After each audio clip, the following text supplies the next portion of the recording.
Hey, what's going on everybody? Diesel here, and we are checking out the new Normandy 2 map that was just released last week for DCS World. So right now we're cruising on down through London. We're coming up on the Battersea Power Station.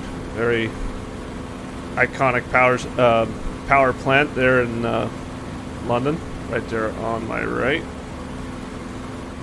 They have done a wonderful job with this map, and what I thought I'd put together today is a little thing for choosing a Warbird. If you are interested or looking to get into Warbirds, which one do you think you would like? So I thought I'd put together a little piece on showcasing all 8 of the currently available Warbirds and highlight some of the ones that are also upcoming.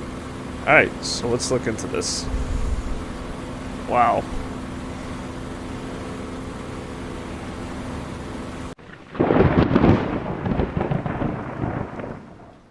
One of the things I did want to point out right now is currently 6 out of the 8 Warbirds within DCS are currently on sale for 50% off. That sale is good if you're on the Steam version of DCS. That is good through the 5th of May. That's this Friday. If you are on the standalone version of DCS, that sale runs until Sunday, May 21st. Now, all the currently available Warbirds are based on the European theater of operations from World War II. As of right now, there are no flyable assets for the Pacific theater of operations. However, now Eagle Dynamics has said that they do have big plans for the Pacific theater of operations for the Warbirds and World War II. There are 4 more Warbirds coming to DCS, 2 of which should be arriving this year. First up, we have the Soviet LA-7. This is currently under development by third-party Octopus G. They have done the I-16, which is currently available in DCS. The LA-7 is a bit more modern than the I-16, and it is due out later this year. We also have Eagle Dynamics that teased the F6F Hellcat. Not likely to see that this year. However, I'd like to think we'd get that one next year within DCS, and that is one of the first 2 that flyable Warbirds that we'll get for the Pacific Theater of Operations. Also upcoming this year is the F4U Corsair. This is under development by Magnitude 3 and looked pretty dang good in the 2023 and beyond video that Eagle Dynamics put out. Now, with the Corsair, they are also planning on releasing an Essex-class aircraft carrier, as well as some AI assets, namely the Mitsubishi A6M0, something for the Corsair to go up against. Also from Eagle Dynamics, under development is a World War II version of the Marianas Islands map, which was also showcased in the 2023 and beyond video. Now, lastly, we have upcoming the A1 Skyraider. Now, even though this did not see service during World War II, it was designed and a couple of the prototypes were delivered during the war. However, it was introduced into service in 1946, well after the war, and it did continue on and see service into the 1970s. So, pretty good testament to its design, and a lot of its design led into the A-10 Warthog as a follow-on close air support aircraft when the Skyraider was getting retired. Alright, let's go ahead and move on to the currently available flyable Warbirds.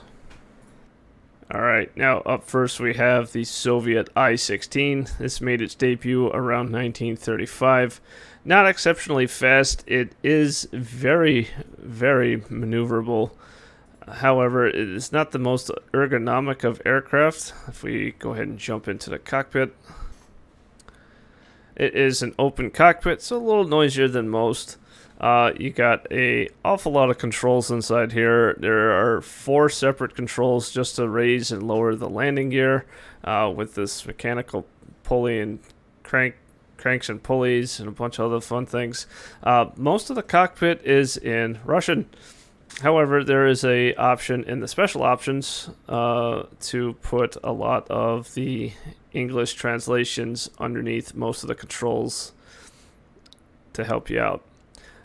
It's a fun little aircraft. It's not exceptionally fast, doesn't carry a lot. However, it is extremely maneuverable. It can outturn a Spitfire, and it's kind of a niche airplane, but it is a unique one, and I find it enjoyable. Now, armament in this thing, you can carry a couple of small bombs underneath the fuselage. The main guns in it are 7.62 millimeter machine guns. Not necessarily big bullets, but what you lack in firepower you make up for with the sheer number of rounds. This thing can carry a lot of bullets, about I think 900 rounds per side. It's not going to hit hard, but you can hit with a lot.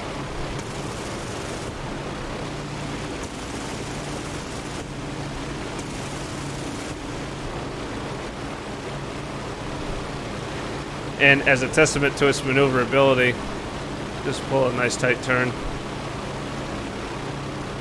Like I said, this thing can outturn a Spitfire.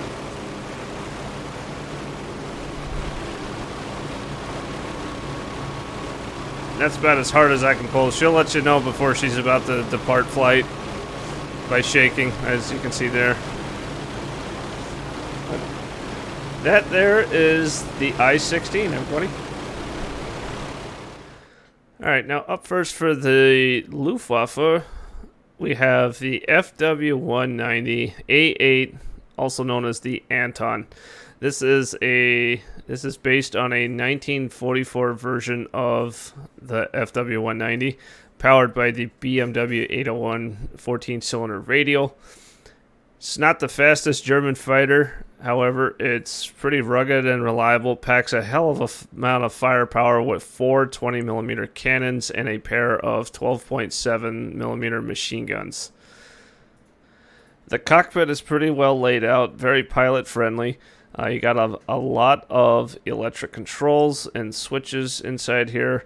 This carries a decent payload with ordnance stations underneath the wings. And there are some English translated German cockpit mods available to download to go along with this. So if you're not used to the metric system and some German German writing, you may want to consider those if you get this. Flight-wise, it flies pretty well for the flight. The engine is very simple to operate. This airplane benefited from an early engine control system known as the Kommando Gerät. It is an analog control system to help the pilot out, and it is a tremendous help inside this. If you notice, you only have a throttle down there on the left-hand console, and that's really all you needed in this thing, as long as the Kommando Gerät system was functional. Based on pilot input, it would adjust a lot of the parameters of the engine, the propeller pitch, the manifold pressure, taking a lot of that skill needed and helped out the pilot to focus on flying and fighting with his aircraft versus having to manage the engine. Firepower-wise, she is pretty potent with the machine guns and the 4 20mm cannons.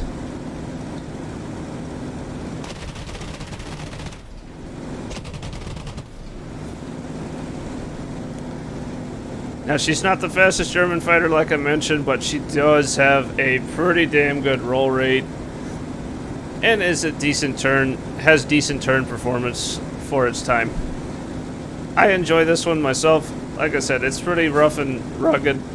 It's a reliable workhorse, and it's fairly forgiving to fly. Alright, up next we have the second version of the FW190 in DCS, and this is the D9 Dora. This is a later development in the FW190 series, replacing the BMW 801 radial engine with a DB605 liquid-cooled V12. Definitely gave the 190 a significant boost in high-altitude performance. It's faster. There was a trade-off, though, is it did take away 2 of the 20mm cannons, so now you have 2 12.7mm machine guns and 2 20mm cannons there in the wing roots. Not as much ordnance carrying capability underneath the plane for ground attack, but it does make up for that with a little bit more of a simplified cockpit compared to the Anton, and a gyroscopic computing gun sight, very similar to what the P47 and P51 have. It's just a German version of it that helps you out for aiming. Alright. Flight-wise, up at altitude, her turn performance is pretty good. Like I said, it has some pretty good high-altitude performance. It does benefit from having the methanol water injection, just like the BF-109 has, and still packs a pretty good punch with the 20mm cannons and the machine guns.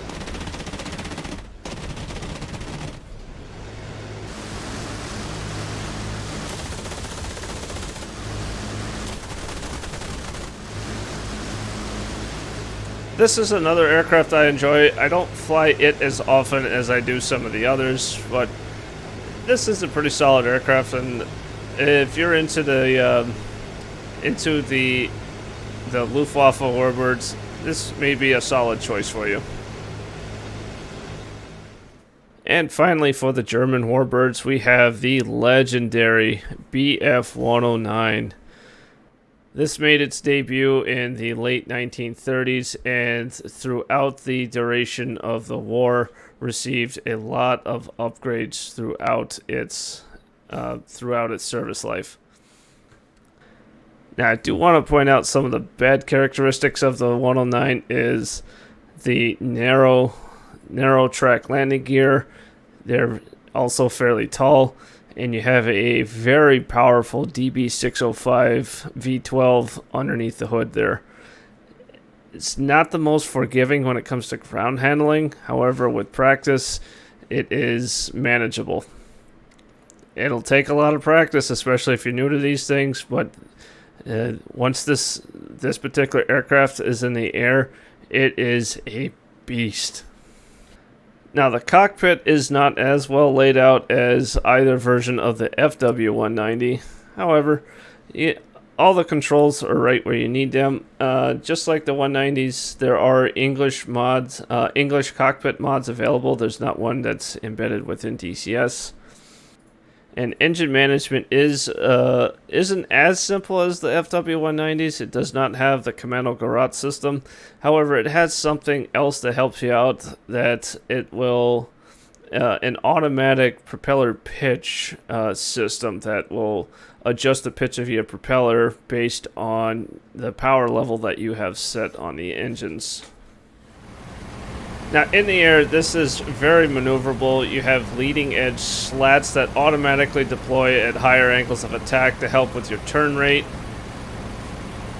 And this thing, like I said, once you get it off the ground, this thing is an absolute joy to fly.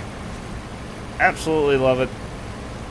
You have 2 12.7mm machine guns and one very large 30mm cannon, all of which are centerline mounted in the nose, so it helps make your aiming a little bit easier.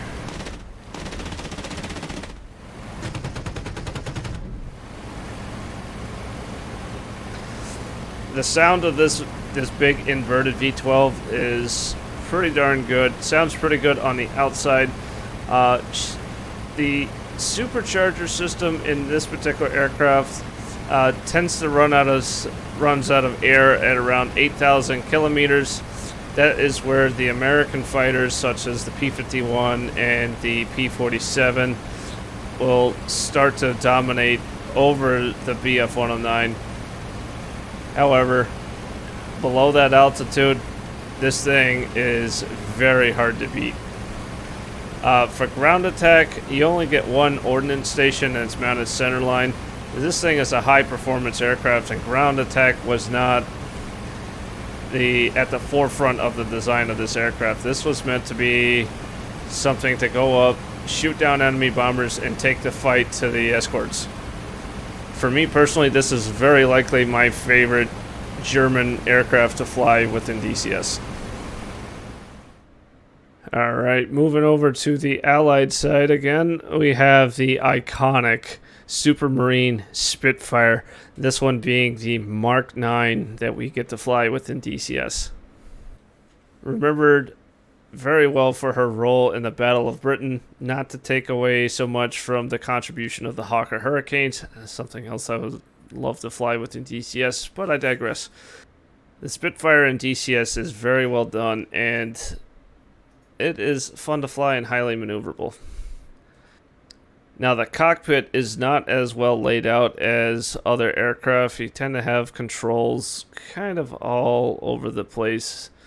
However, it is fairly simplified. Where the controls are, you can find them. Ground handling is unique on this particular aircraft, as you have a handbrake on the control column versus differential toe brakes that most other aircraft that feature. In order to turn to do differential braking, you have to feed in rudder and then brake, and that would feed air pressure down to that particular wheel instead of both of them if the rudder pedals were neutralized like they are now. So taxiing, this does take some getting used to as far as ground handling goes. Spitfire also doesn't have the longest legs of the Allied Warbirds. You got a couple of gas tanks in the nose that total about 95 gallons of gas. You can take one extra drop tank for 45 gallons more, and that is all you get. So the flight time isn't as much as some of the other fighters, namely the P-51 and the P-47. However, with good throttle control, you can maximize your flight endurance. Now, flight-wise, she is very sensitive on the control inputs. I personally fly with an extension on my joystick, and it is very responsive to the controls. Shorter joysticks, like standard setups or stuff that would be up on your desktop, tend to feel a lot more twitchy for a lot of the DCS pilots, thinking this is a very sensitive aircraft. However, this has very large control surfaces for the wing, and it is very responsive to those. Like I said, she's very nimble. It is very hard to beat a Spitfire in a turn fight if you're into player versus player dogfighting. This thing is very hard to beat.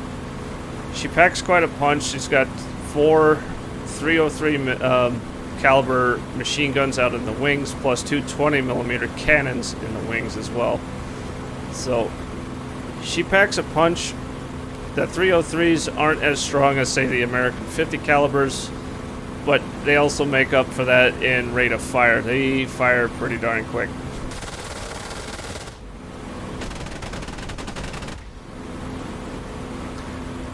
She can carry some bombs for the ground attack role.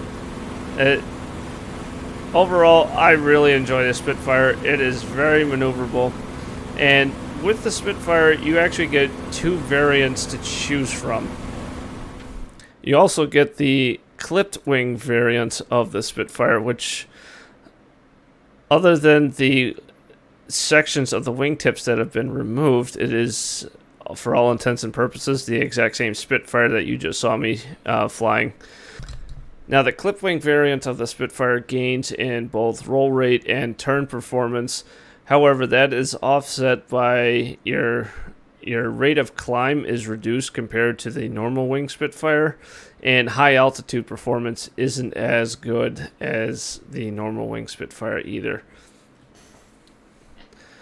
overall, Spitfire is a great aircraft. I do recommend it.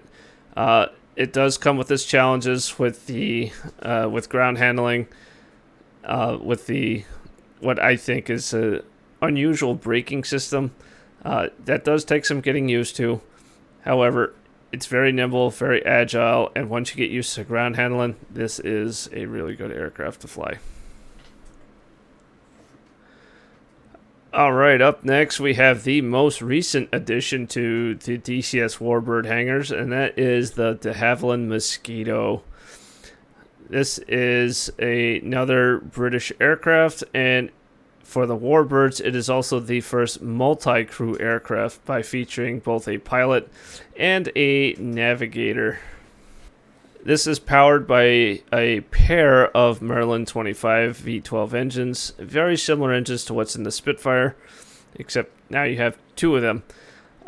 Ground handling is very similar. You have the pneumatic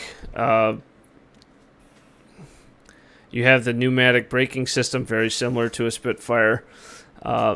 This particular aircraft is fast, with a light load and those two big Merlins on the wings. This thing is very fast. A lot of fun, and it is the first with an internal bomb bay as well.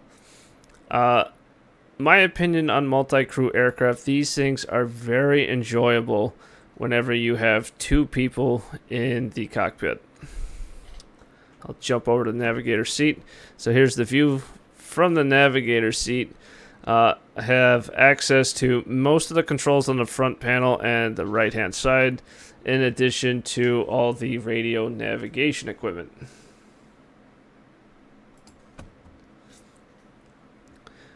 All of this is functional within DCS. Now, flying the Mosquito is a challenge on the ground because you have both engines turned the same exact direction, so the torque from each engine does not cancel out. You have three axes of trim. You have rudder, aileron, and elevator to help balance out all your control forces, and once you have that dialed in, she is very forgiving to fly. However, dealing with combat damage and you lose an engine, if you are not used to flying twin engine aircraft, especially twin engine piston aircraft, losing an engine is a very big deal in the Mosquito, and that takes some practice in order to handle a engine shutdown or one that got shot out. It takes some time, like I said, in order to develop good twin engine flying habits. That not everything from the single engine fighters translates over to this. Now, she does pack quite a lot of firepower with the internal bomb bay load. She can carry 1,000 pounds of bombs in the bomb bay. You have external racks out under the wings. You can also carry rockets, and this particular aircraft features 4 303 caliber machine guns, just like the Spitfire, but now you also add an extra pair of 20mm cannons into the mix. This thing can really put the hurting out for the ground attack role.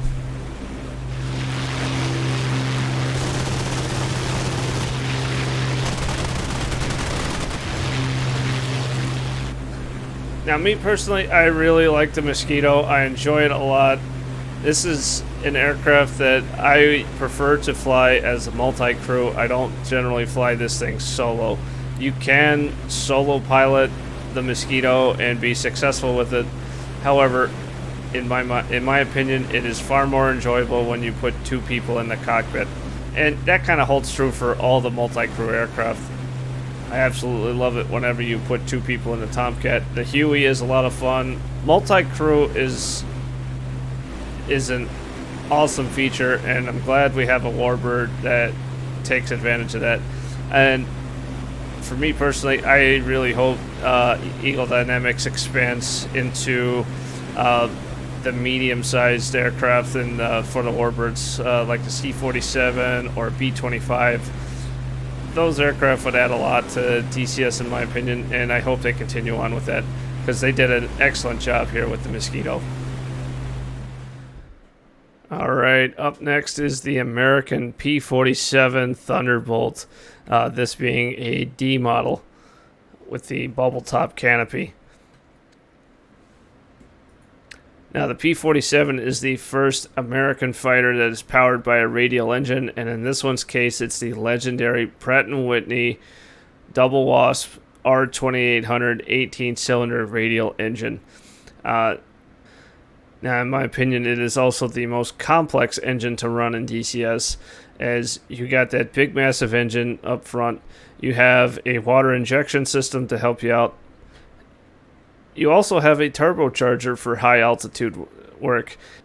So you have an awful lot of controls just for the engine in this aircraft, to the point that I made a video specifically on how to manage the engine in this thing, because it in some flight conditions, namely descents and landings, it is very easy in order to cook the bearings in this thing, and your engine will have a bad day, which means your airplane's going to have a bad day.